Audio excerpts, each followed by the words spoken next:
जो rate cut की उम्मीदें हैं यूएस फेड से वो बढ़ती हुई यहाँ पर नजर आ रही है, जिसके चलते यहाँ पर हम सोने में भी अच्छी तेजी देख रहे हैं। फिलहाल इंटरनेशनल बाजार में हल्की सी गिरावट है, लेकिन अच्छी रैली यहाँ पर आती हुई नजर आ रही है। साथ ही सिल्वर को देखिए रिकॉर्ड हाई पर फिर से पहुंचता हुआ नजर आया है।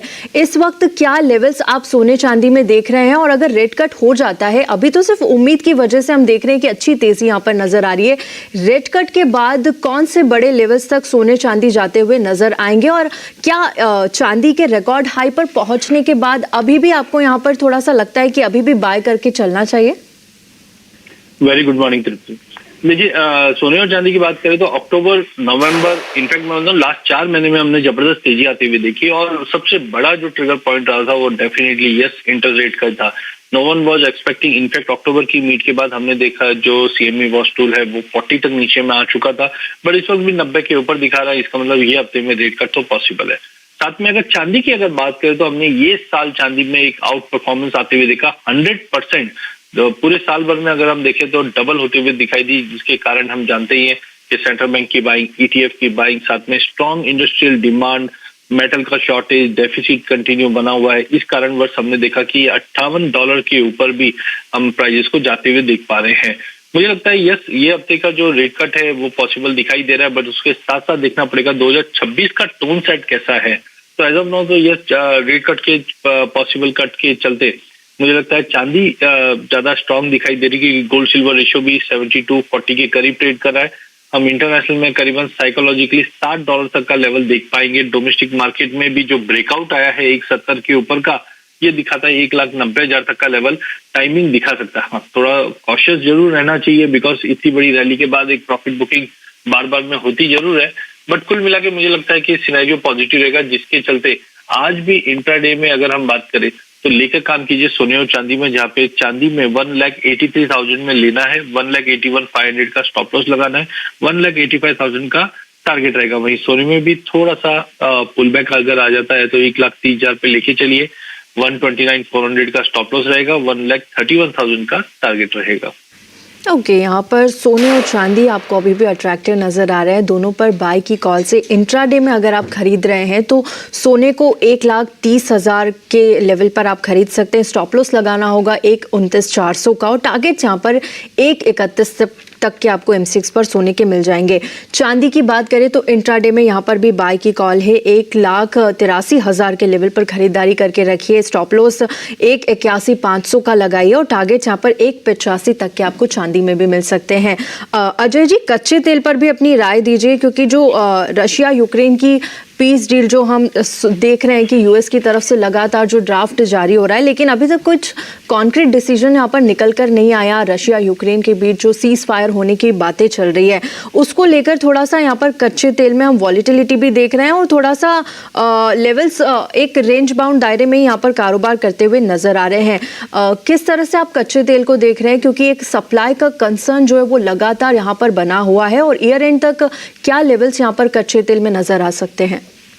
देखिए, ओवरऑल 2025 कच्चे तेल के लिए जाना जा रहा है, जहाँ पे हमने दबाव ही देखा है। नो डाउट बीच बीच में जो हमने कंसर्न्स देखे हैं या जियोपॉलिटिकल इवेंट्स देखे हैं, उसके बाद हमने प्राइजेस में कहीं ना कहीं एक थोड़ा बहुत उछाल जरूर देखा। बट ब्रेंड की अगर बात करें तो ना ही ब्रेंड ऊपर में $66 के ऊपर जाने की तैयारी है, और ना ही 60 के नीचे जा पा रहा है। तो एक दायरे में मार्केट ट्रेड करता हुआ दिखाई देगा। हालांकि पिछले हफ्ते उम्मीद ऐसी थी कि रशिया यूक्रेन के जो बात है वो कहीं ना कहीं पीस टॉक और अच्छी हो जाए, क्योंकि यूएस का कंटिन्यू प्रेशर कर रहा था, बट उसका कुछ आउटकम आया नहीं। और रिसेंट जो अभी ड्रोन अटैक्स हुए हैं रशियन एनर्जी इंफ्रास्ट्रक्चर पे, उससे चीजें एस्केलेट होते हुए जरूर दिखाई दे रही है। साथ में ओपेक से भी जो उम्मीद थी वो इन लाइन ऑफ एक्सपेक्टेशन ही था।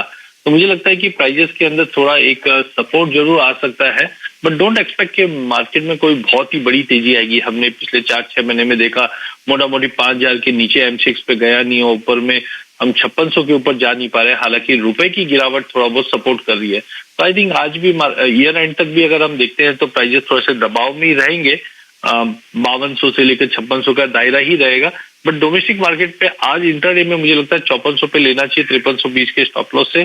छोटा टारगेट रहेगा, 5500 तक का टारगेट मिल जाएगा। ओके, यहाँ पर इंट्राडे की आपने बाई की कॉल दी है, 5400 के लेवल पर आपको खरीदारी करनी है, एसएल लगाना है 5320 का और टारगेट से आपको 5500 तक के मिल सकते हैं कच्चे तेल में।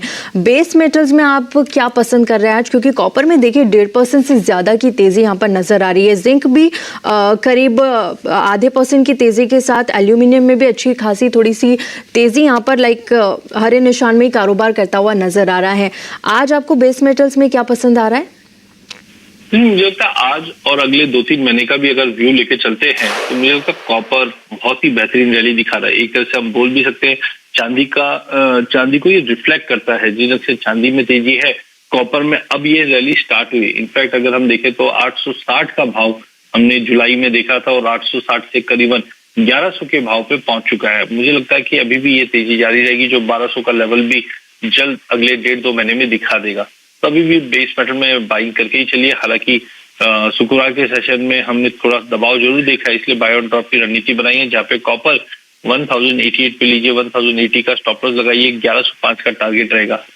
कॉपर के साथ साथ मुझे लगता है जिंक पे भी नजर रखिए, क्योंकि इसकी भी जो रैली बनी है बहुत ही शानदार बनी है। हमने लगभग अगर मई की बात करें तो हमने 238 240 का लेवल था और अब 310 के ऊपर प्राइजेस अच्छे से होल्ड कर पा रही है। तो यहाँ पे भी मुझे लगता है 340-50 तक की भी रैली अगले महीने 2 महीने में दिख जाएगा। बट इंट्राडे में 308 पे लीजिए, 305 का स्टॉप लॉस लगाइए, 312 का टारगेट रहेगा। लास्ट एल्यूमिनियम है। हालांकि सप्लाई मार्केट में काफी ज्यादा है। रिसेंट जो गोल्डमैन सैक्स की रिपोर्ट आई थी उसके बाद से प्राइजेस एक ठहराव ले रहा है। इससे पहले भी हमने देखा प्राइजेस 290 का लेवल हमने फर्स्ट क्वार्टर में आते हुए देखा, उसके बाद दबाव भी था, बट प्राइजेस धीरे धीरे कंसोलिडेट करके पॉजिटिव साइड ही ट्रेड कर रही है। यहाँ पे भी 277 में लेना चाहिए, 274 का स्टॉप लॉस लगाइए, 282 तक के टारगेट हम देख पाएंगे। कि यहाँ पर बेस मेटल्स में कॉपर, जिंक और एल्यूमिनियम तीनों पर आपने बाई की कॉल दी है। मैं फटाफट से एक बार रिपीट कर देती हूँ। कॉपर में आपको 1088 पर खरीदारी करनी है, एसएल लगाना है 1080 का, टारगेट से आपको 1105 तक के मिल सकते हैं। जिंक में 308 पर आपको खरीदारी करनी है, 305 का एसएल लगाना है, टारगेट 312 तक के। एल्यूमिनियम पर भी यहाँ पर पॉजिटिव नजरिया और खरीदारी की राय, 277 पर खरीदारी करके चले, एसएल लगाइए 274 का और टारगेट्स 282 तक के यहाँ पर बेस मेटल्स में आपको एल्यूमिनियम में मिल सकते हैं। तो बुलिश नजरिया ओवरऑल यहाँ पर बेस मेटल्स में कॉपर, जिंक और एल्यूमिनियम पे। अजय जी, नेचुरल गैस को लेकर भी आज कहीं रणनीति बनाई जाए? बिल्कुल, नेचुरल गैस में भी हम वेदर के सीजनलिटी के हिसाब से देखा जाए तो बहुत अच्छी तेजी दिख रही है और इनफैक्ट प्राइजेस ने वैसा मूव भी किया है। मुझे ध्यान आ रहा है कि अक्टूबर में करीबन प्राइजेस 300 के करीब था और आज हम 490 के करीब पहुंच चुके हैं। फंडामेंटल साइड वेदर का ही मेजर इम्पैक्ट है और जैसे से हम 15-20 दिसंबर क्रॉस करेंगे तो मे बी पॉसिबल है वहां से हम इसका इम्पैक्ट कम होते हुए देखेंगे। तो वेरी शॉर्ट टर्म के लिए अगर मैं बात करता हूँ तो 474 के छोटे पुल बैक पे लीजिए, 465 का स्टॉप लॉस लगाइए, 490 से 500 तक का लेवल मिलेगा। बट ध्यान रखिए, लॉन्ग टर्म के लिए बाइंग की रणनीति नहीं रहनी चाहिए, क्योंकि हम जानते हैं सीजनैलिटी दिसंबर के बाद से हम वहां पे जो विंटर डिमांड होती है यूरोप और यूएस में वो कम होना स्टार्ट हो जाती है। तो अगले 8-10 दिन जो मैक्सिमम तेजी मुझे दिखाई दे रही है, उसके बाद एक अच्छा खासा करेक्शन नेचुरल गैस पे फिर से मिलेगा। बट इंट्राडे में 490 के टारगेट के लिए लेना चाहिए। ओके, नेचुरल गैस में भी आपने बाई की कॉल दी है, 474 के लेवल पर खरीदारी करिए, 465 का एसएल लगाइए और 490 से 500 तक के टारगेट्स मिल सकते हैं। लेकिन सिर्फ 8 से 10 दिन का टारगेट है, क्योंकि सीजनलिटी यहाँ पर एक बड़ा फैक्टर होता है, जिसके चलते लॉन्ग टर्म का नजरिया यहाँ पर अजय जी का नहीं है। शुक्रिया आपका हमारे साथ जुड़ने के लिए, इतनी सारी कॉल्स देने के लिए और हमारे दर्शकों का मार्गदर्शन करने के लिए। शुक्रिया।